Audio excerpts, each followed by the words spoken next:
Hello my dear student, আজকে আমরা আলোচনা করব যারা এবছর মাধ্যমিক দিতে চলেছ তাদের জন্য যে এবিটিএ টেস্ট পেপার বেরিয়েছে, সেই এবিটিএ টেস্ট পেপারের আমরা কয়েকটা পেজ করেছিলাম। আজকে আমরা পেজ নাম্বার আলোচনা করব, সেটি হচ্ছে 87 পেজ।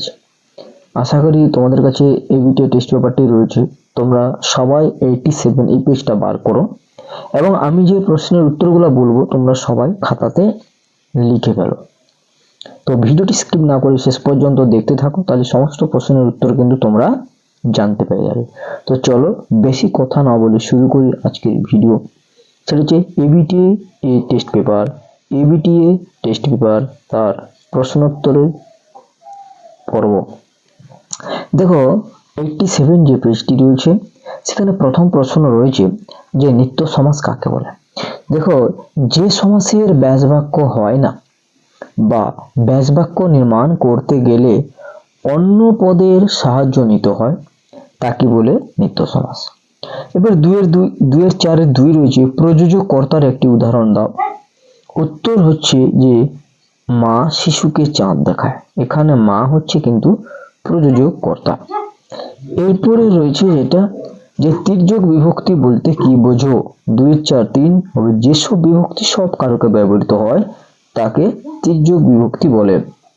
2-4 দেখো, মন্দিরে বাজছিল পূজার ঘন্টা। চিহ্নিত পদটি অর্থাৎ মন্দিরে, এই পদটি কোন কারকের উদাহরণ? এটি হচ্ছে কোথায় বাজছিল না মন্দিরে, এটি হচ্ছে অধিকরণ কারক। এরপরে রয়েছে যেটা 2-4-5 যে তোরা সব জয়ধ্বনি কর। এই চিহ্নিত পদটির ব্যাস বাক্য সহ সমাস নির্ণয় করো। জয়ধ্বনির নিচে দাগ আছে, এটি করলে হবে জয়সূচক ধ্বনি অর্থাৎ মধ্যপদলোপী কর্মধারয় সমাস। এরপরে রয়েছে 2-4-6 যে যদিও লোকটি দরিদ্র তবু সৎ। এটিকে সরলে করলে হবে যে লোকটি দরিদ্র হলেও সৎ বলেছে, এটিকে সরল বাক্যে পরিণত করো। তাহলে সরল বাক্যে পরিণত করলে হবে যে লোকটি দরিদ্র হলেও সৎ। এবার 2-4-7 দেখো, রয়েছে যে বারেক ঠেকানো মাথা। ভাববাচ্য করতে হবে, করলে হবে মাথা বারেক ঠেকানো হলো। এটি হচ্ছে 87 পেজ। এরপরে আমরা যাচ্ছি পরের পেজে, সেখানে কি রয়েছে আমরা দেখব।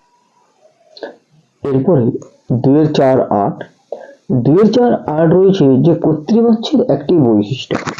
দেখো, কর্তৃবাচ্যের একটি বৈশিষ্ট্য কি হবে?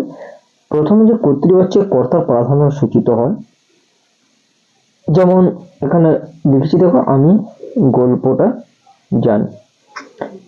তারপরে কর্তৃবাচ্যের কর্তা সাধারণত শূন্য বিভক্তি হয়, যেমন ভাদু গাড়ি চালায়, ভাদু এখানে শূন্য বিভক্তি।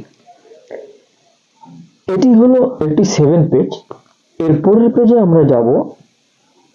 তো যদি ভিডিওটি ভালো লাগে অবশ্যই একটা লাইক করো এবং তোমার যদি উপকারে লেগে থাকে অন্যের উপকারে সাহায্য করো, অর্থাৎ বন্ধুদেরকে অবশ্যই এটি একটু শেয়ার করে দাও। এরপরে দেখো আমরা পরের পেজ যাব, সেটি হচ্ছে 122 নম্বর পেজ। 122 নম্বর পেজ দেখো কি রয়েছে এখানে।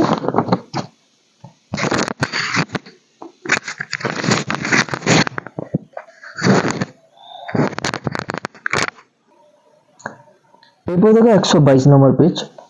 122 নম্বর পেজে রয়েছে যেটি, সেহেতু প্রথমে অনুক্ত কর্তা কাকে বলে।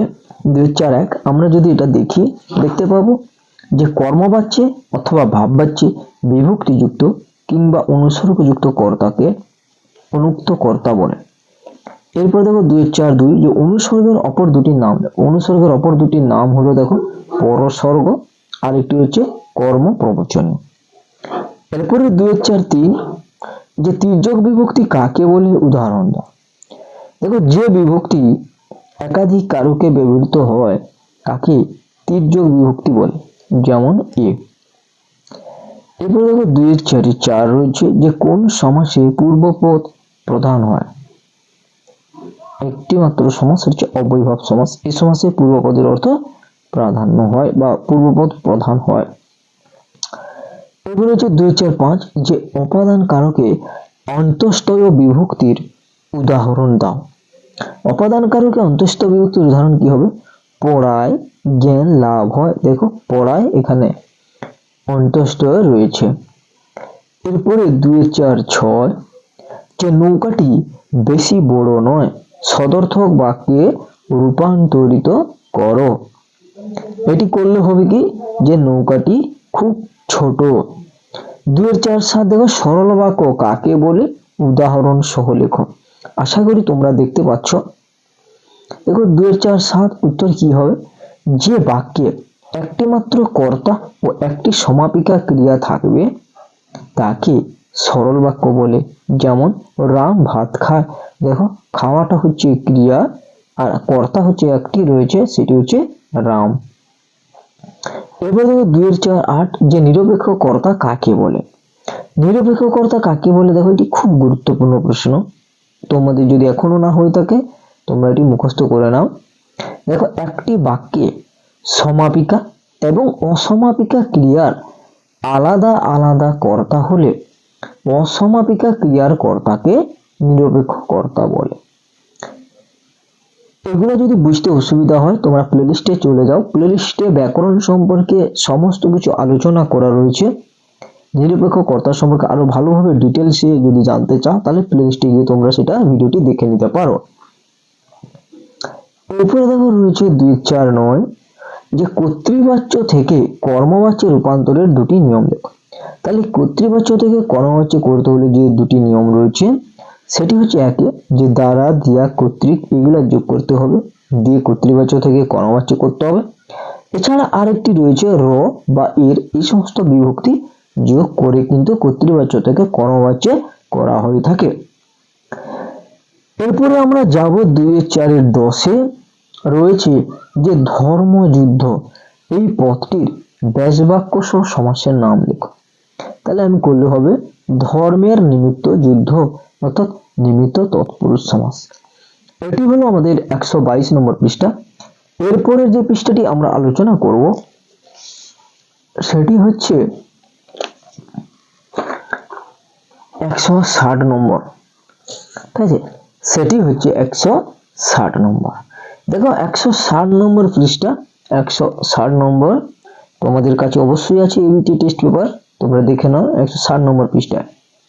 দেখো 2-4 বলেছে তির্যক বিভক্তি কাকে বলে।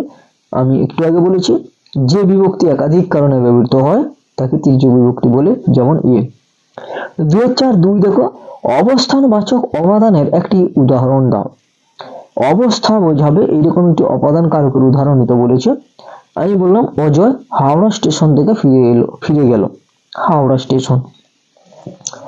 এবার দেখো 2-4-3 রয়েছে অনুকূল পদটির ব্যাসবাক্য সহ সমাসের নাম লেখো। অনুকূল পদটির ব্যাসবাক্য করলে হচ্ছে কুলের যোগ্য অর্থাৎ অব্যয়ভাব সমাস। এরপরে আমরা দেখব যে উপমিত কর্মধারের সমাস ও উপমান কর্মধারের সমাসের মধ্যে পার্থক্য। এটি রয়েছে 2-4-4। কি হবে দেখো, আমি দুটো উদাহরণ এখানে লিখেছি। দেখো একটা লিখেছি পুরুষ সিংহ, আরেকটা লিখেছি কাজল কালো। পুরুষ সিংহ সমাস করলে কি হবে, পুরুষ সিংহের ন্যায়। আর কাজল কালো সমাস করলে কি হবে, কাজল কালো হবে কাজলের ন্যায় কালো। এই দুটোর মধ্যে কি দেখতে পাচ্ছি আমরা, দেখো এই যে ন্যায় এটি দেখো শেষে রয়েছে, আর এখানে ন্যায় এটি কিন্তু মাঝখানে রয়েছে। তাহলে ন্যায় বা মতো এগুলো যদি থাকে এগুলো কিন্তু মাঝখানে থাকবে কার উপমানে, আর উপমিততে কি হবে শেষে থাকবে। এবং উপমিততে কি রয়েছে দেখো দুটি পদই বিশেষ্য। দেখো পুরুষ এটিও বিশেষ্য, সিংহ এটিও বিশেষ্য, কারণ দুটি নাম বুঝিয়েছে তাই বিশেষ্য। আমরা জানি বিশেষ্য কাকে বলে। এবার দেখো কাজল কালো, কাজল এটি নাম বুঝিয়েছে তাই বিশেষ্য। কাজলটা কেমন সেটি হচ্ছে কালো, তার বিশেষণ, তার গুণ বুঝিয়েছে তাই এটি বিশেষণ।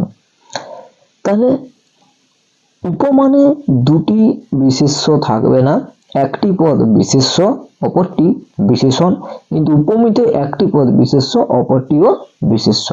এগুলো হচ্ছে পার্থক্য। এবারে দেখো 2-4-5 রয়েছে হোম টাস্ক হয়ে ওঠেনি তবু লিখছে, সরল বাক্যে পরিণত করতে বলেছে। সরল বাক্যে করলে হবে কি, হোম টাস্ক না হলে লিখছে, হোম টাস্ক না হলেও লিখছে, হোম টাস্ক না হলেও লিখছে। এরপরে দেখো, যোগ্যতাহীন বাক্যের একটি উদাহরণ দাও। 2, 4, 6। যোগ্যতাহীন বাক্যের উদাহরণ কি? গরু আকাশে ওড়ে। এরপরে 2, 4, 7। কর্মকর্তৃ বাচ্যের একটি উদাহরণ দাও। অনেক উদাহরণ, তার মধ্যে একটি লিখেছি আমি, শাঁখ বাজে। এছাড়া তোমরা লিখতে পারো ঘন্টা বাজে, ট্রেন চলে, ঘুড়ি ওড়ে ইত্যাদি, তোমরা যে কোনো একটা লিখতে পারো। এরপর 2, 4, 8। যে তারা কিছুই জানে না, কর্মবাচ্যে পরিণত করো হবে তাদের দ্বারা কিছুই জানা যায় না। 2, 4, 9। যে বাইজির ছদ্মবেশে সেদিন হরিদার রোজগার মন্দ হয়নি। এটি কারক নির্ণয় করতে বলা হয়েছে, কারক ও বিভক্তি।